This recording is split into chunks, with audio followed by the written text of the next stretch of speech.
여러분 안녕하세요. 롱장입니다. 또 방금 뉴스가 나왔는데요. 재건축 부담금 평균 절반으로 낮춘다. 이렇게 지금 정부 측에서 발표가 났습니다. 속보가 뜬 건데요. 같이 한번 살펴보시고 시장에 어떤 영향이 있을지 제 의견을 전달해 드리고자 영상을 켰습니다. 시청하시기 전에 구독하기, 좋아요, 멤버십 부탁드리고요. 멤버십은 매주 토요일 라이브를 진행하고 있습니다. 재건축 부담금 평균 절반으로 낮춘다. 초과액이 1억 이하 면제. 복잡하게 보실 거 없고요. 연합뉴스고 김동규 기자님께서 쓰셨는데요. 잘 쓰셨고 밑에 표로 잘 예쁘게 정리를 해주셨어요. 간략히 몇 개 같이 살펴볼게요. 좀 세부 내역이 있어서요. 보면은 일단 첫 번째로 초과이익이 3천만 원까지는 면제였거든요. 근데 이 면제 금액이 커져요. 재건축을 해서 1억까지 초과이익 계산해 봤을 때 1억까지는 안 받아요. 그리고 부가 구간이란 게 있어요. 우리 세율 구간도 있잖아요. 개선이 이렇게 돼요. 1억. 그러니까 되게 촘촘하잖아요. 그물망처럼 조금만 더 벌어도 갑자기 부과를 많이 하겠다는 건데 개선을 해서 이 폭을 넓혔어요. 제가 생각하는 것보단 더 많이 좀 완화를 시켰습니다.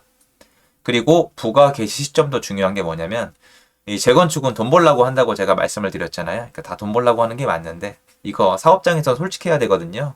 사시는 분들도 그걸 진행하시는 분들도 시공사도 다 자기 돈 벌라고 하는 건데 거꾸로 돈을 벌기 위해선 적극적으로 추진을 하죠. 그래서 서울에 집이 부족하면 이걸 해야 된다고 제가 말씀을 드렸던 건데 부가 시점이 뭐냐면은 원래는 추진위 구성 승인이에요. 이게 재건축 단계거든요.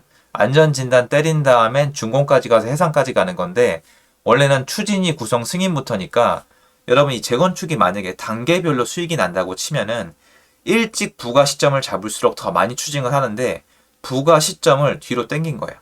조합 설립했을 때부터 하는 거예요. 그러니까 조합 설립이 돼 있지 않은 곳은 재건축 초과이익이 계산이 시작이 안 되는 거니까 조합 설립한 다음에 준공까지 최대한 빨리 끝내면 되는 거예요. 그러니까 이상한 이론인데 여러분 정말 이상한 이론인데 만약에 재건축 때문에 시세가 오른다고 쳐요. 그럼 안전진단, 정비구역 지정, 추진위 구성, 그 다음에 조합 설립이잖아요. 조합 설립이 진짜 중요하거든요. 왜냐면 조합 설립된 이 다음에는 지금 거래가 안 돼요.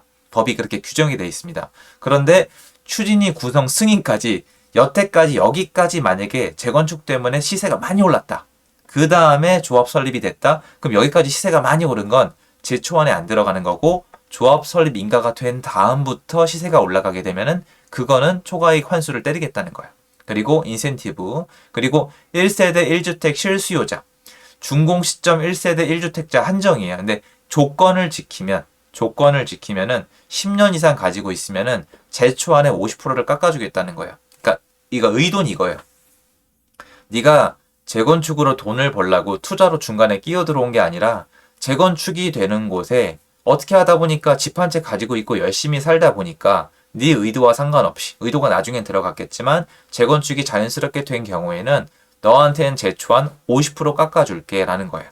그리고 1세대 1주택 고령자는 담보 제공 전제로 상속, 증여, 양도 등 처분 시점까지 납부 이후에 현금이 없는 분들은 저희가 나중에 돈을 받을게요 라는 조건을 달았기 때문에 제가 생각하기에는 상당히 현실적으로 많이 고민을 하고 정책을 만들었다는 느낌이 많이 들어요. 예전에 비해서 전문가가 많이 참여했다는 생각이 많이 듭니다. 그래서 이번 정부는 뭔가 정책을 낼 때 굉장히 많이 좀 살펴보고 연구를 하고 내는 게 아닌가라는 생각을 드는데 당연히 뭐 정치적인 요소가 많이 들어간다고 저는 생각을 합니다만 재건축 재초안은 많이 완화가 됐습니다. 제 의견을 정리해서 말씀을 드리자면요. 지금 당장 시장에 미치는 영향은 거의 없겠지만 앞으로 재개발 재건축 활성화, 특히 재건축이 앞으로 주택 공급의 역할을 할 때 좋은 역할을 할 수 있는 정책이라고 생각을 합니다. 여기서 더 완화가 되면 좋고요. 근데 문제가 뭐냐면 지금 시장은 단연 한 가지 문제 때문에 중간에 이제 그 혈이 막혀 있는 게 아니거든요.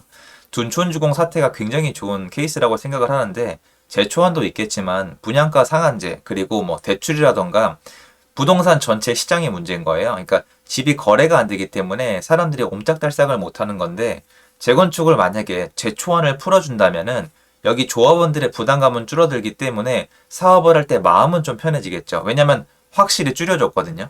그리고 정치공학적으로도 이게 맞아요. 왜냐면 지금 이거 풀어준다고 시장에 영향은 별로 없을 텐데 어쨌건 여기 있는 분들의 분노는 좀 줄어들 거 아니에요. 더군다나 제가 봤을 때는 이게 약간 이런 것 같아요.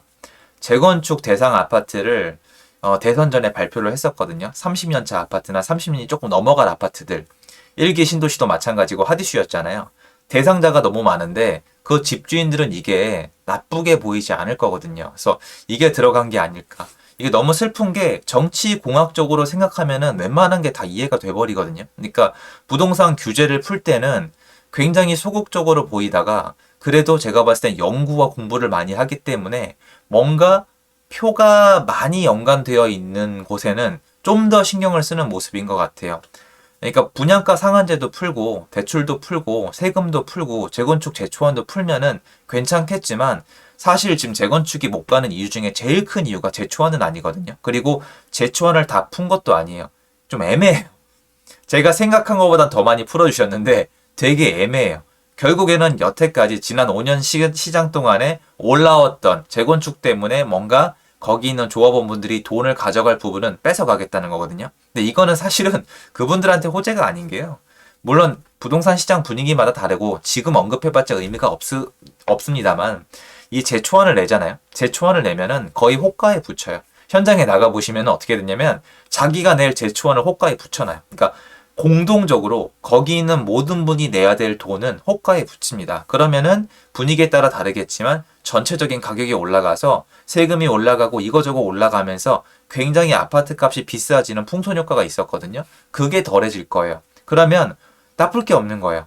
이게 어떻게 보면 세금의 정가가 줄어들 뿐만 아니라 그리고 앞으로 재건축 대상을 가지고 있는 분들도 지금 굉장히 이게 좋게 들릴 건데 정부에선 잃을 게 없는 게 뭐냐면 지금 이런 거 풀어준다고 사람들이 집을 살 건 아니거든요. 왜냐면 재건축 아파트가 위험해 보이는 이유가 지금 이거 하나 때문이 아니거든요. 어차피 아무도 안 사고 거래량도 없기 때문에 사실 못 풀어줄 이유가 없는데 제 생각엔 아예 재초안을 없애도 되거든요. 지금 타이밍엔 재초안을 없애도 되는데 더 신중하게 굉장히 세부적으로 쪼개서 없애주는 모습이에요. 제가 봤을 때는 여전히 신중한데 제 생각보다는 좀 더 많이 풀어줬는데 제가 봤을 땐 정치학적인 면을 좀 더 많이 생각한 게 아닌가라는 생각이 들어요. 이해가 되시죠? 재건축에 대해서 투표 때 많이 활용을 하셨잖아요. 재건축 대상 아파트를 가진 사람이 엄청 많아요. 그러니까 상계동, 중계동, 하계동, 광명시나 목동에도 있고 신월동이랑 신정동 가보세요. 1기 신도시 거의 다 포함되고요. 30년 안팎의 아파트들은 이게 다 암묵적으로 자기 생각이 있거든요. 근데 그거에 대해서는 당연히 풀어주는 게 좋은데 그래서 좀 더 세게 풀어주셨다는 생각이 살짝 드는데 전 없애도 된다고 생각을 하고 분양가 상한제도 같이 맞물려서 없애도 지금 시장이 제대로 안 돌아가는 이유가 그게 아니에요. 그게 아닌데 이렇게 하신 것 같습니다. 그럼에도 불구하고 저는 찬성이에요. 좋다고 생각을 합니다. 재건축을 풀어야 서울에 공급이 있을 거 아니에요. 공급이 있어야 궁극적으로 시장의 안정화를 가져올 수가 있거든요. 1기 신도시 입주할 때 생각을 해보세요. 물론 지금이 안정화라고 생각하는 분도 계시겠지만 제가 봤을 때는 시장이 굉장히 이상해 보이거든요.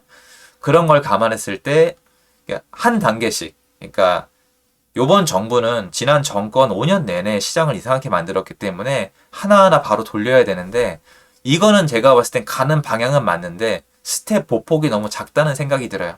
왜냐면 여러분 이거 풀어줘도 시장이 지금 갑자기 발작을 하거나 이럴 가능성은 굉장히 낮아요. 지금 이 분위기에 거래도 못하는데 누가 이거 풀었다고 갑자기 재건축 아파트 사겠다고 와 갑니까? 대출도 안 나와요 여러분. 안 된단 말이에요. 그래서 제가 봤을 땐 여전히 소극적이지만 그래도 정치학적으로 봤을 때 좀 더 적극적인 모습을 보이는 동시에 이쪽 방향으로 계속 가는 게 맞는데 과연 갈지는 되게 의문사항이 들어요. 그러니까 분양가 상한제나 이런 것들을 분양가 상한제도 여러분 이 기사들은 이래요. 재건축 그 분양가 그러니까 분양가 상한제도 풀어줬다. 그리고 재건축 부담금도 합리화를 했다. 아니면 재초안을 50%만 내게 했다고 기사는 나오는데 들여다보면 그렇게 적극적이지 않거든요. 분양가 상한제 여러분 3%인가 풀어줬어요. 의미가 없어요. 그렇게 했으면 둔촌주공이 다시 협의를 해서 갔겠죠. 결국엔 제대로 못 가고 있잖아요. 그리고 조합원들한테는 엄청난 부담금이 주어지는데 그 상황에서 재초안을 좀 줄여줬다고 과연 사업이 다른 사업처들이 팍팍 갈까요? 앞으로의 방향성을 봐야 되는데 사람들을 기대하게 만드는 게 더 좋거든요. 정치는.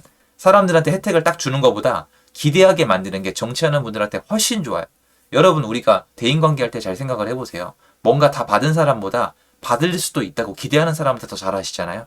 그런 면에서 다시 한번 전 의견이 똑같아요. 정치를 잘한다. 여기까지 결론을 내리고요. 저는 그렇게 생각을 하고요. 시장에 별 영향이 없을 거로 보입니다. 여러 가지가 나오면서 맞물리면서 되게 복합적으로 시장이 움직이는 구조예요. 지금 단순하지가 않아요. 너무 복잡하게 만들어놨어요. 규제가 도대체 몇 개인지 모르겠습니다. 대출에 취득세에 종부세에 양도세에 재초안에 분양가 상한제에 이것뿐만이 아니라 토지거래 허가의 규제 지역에 정말 너무 많아요. 그리고 개인마다 세금 혜택이 다르고. 그러니까 다 복합적으로 개개인을 다 틀어막고 열어놓고 이래가지고 이런 거 하나만으로 시장을 다 보긴 어렵겠습니다만은 방향성 자체는 좋다. 근데 보폭이 짧다. 그런데 나머지를 또 지켜봐야 된다. 다른 것들이 풀렸을 때 복합적으로 움직일 수는 있지만 이것만 보고 지금 시장을 예측하기는 어렵다. 그렇기에 별 영향이 없을 것이다라는 게 제 판단입니다. 도움됐으면 좋겠고요. 앞으로의 행보도 같이 지켜보시면 좋을 것 같습니다. 감사합니다.